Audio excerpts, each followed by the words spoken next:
Our baby passed from SIDS, but my wife refuses to bury him.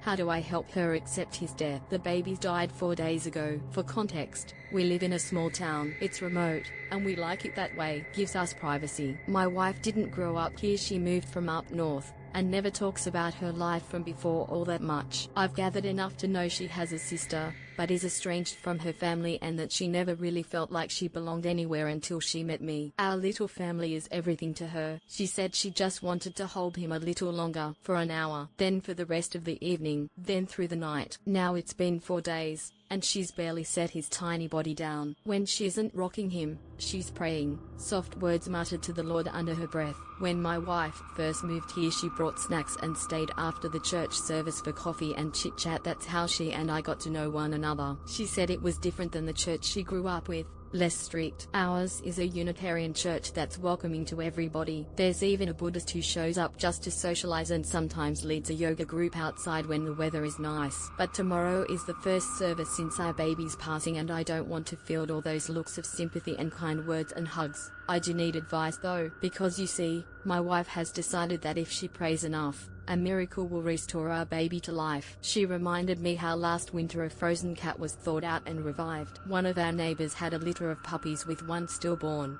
and that thing was dead for 15 minutes before it started to breathe. But our little baby has been dead 4 days. It's not that I don't believe in scripture, but even Jesus revived after 3 days, not 4. My wife's eyes used to always shine when the Reverend talked about how much greater God is than any illness, how faith can bring us on a path of healing. But I also know our Reverend cut red meat out of his diet because his doctor told him to. He takes vitamins and goes on walks with his dog, and he is a down-to-earth man who believes God works miracles through us, not for us. In other words, we must take action if we are to heal, to be better, to do better. And he has counseled many of our congregants through times of grief. I'm hoping he can help my wife realize that our baby isn't coming back.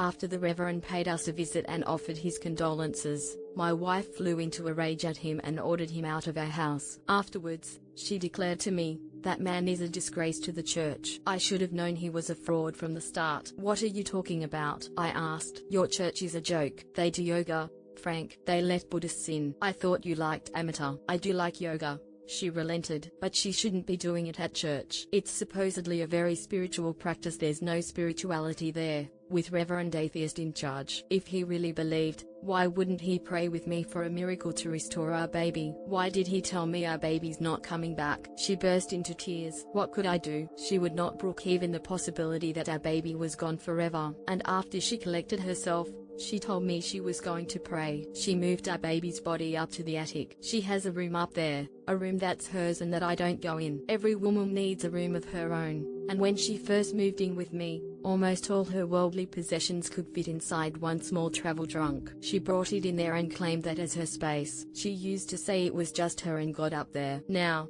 it's her, God, and the baby. It's been 6 days. I'm glad she brought him up there because he was starting to smell, but it's disconcerting to think of his little body decomposing and not yet put to rest. I didn't dare try to take him from her, though. She'd already chased away our Reverend, was refusing all company, and left unopened the growing pile of sympathy cards and gifts. If she shut out me, too, she'd have no one, only herself in that little room, with our dead baby and her prayers. So, I offered to pray with her, too. She didn't want me to see the baby yet, said he didn't look very nice, and insisted on blindfolding me when bringing me upstairs to her little attic room, with her prayer shrine and the crib. And though I couldn't see him, I could definitely smell him. I sank to my knees beside her and we both prayed for what felt like hours, until my back ached and sweat poured under my arms and under my blindfold. I sucked in a breath, just about ready to tell her we should take a break, when I heard a sound that sent my heart crashing into my ribs. A baby's cry. Had I imagined it? My wife just kept praying. Maybe I was hallucinating. I touched my wife's elbow and told her I needed some water. As I was heading down the attic steps, I swear I heard it again, just softly, and my wife let out a shriek. I dashed back into the room,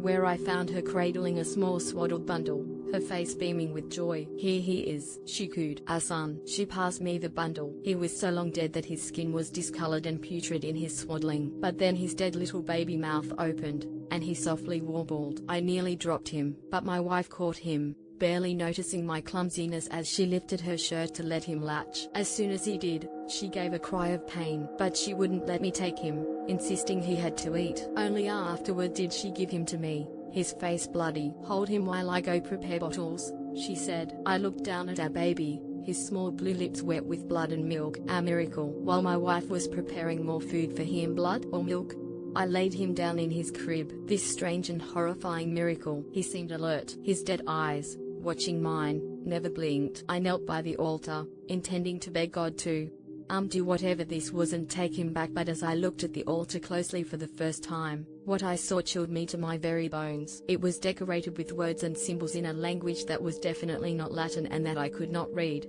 and all the crosses hung upside down. My wife is the most devout person I know, but I never asked which denomination she followed. Only now do I realize that it's some other god she's been praying to.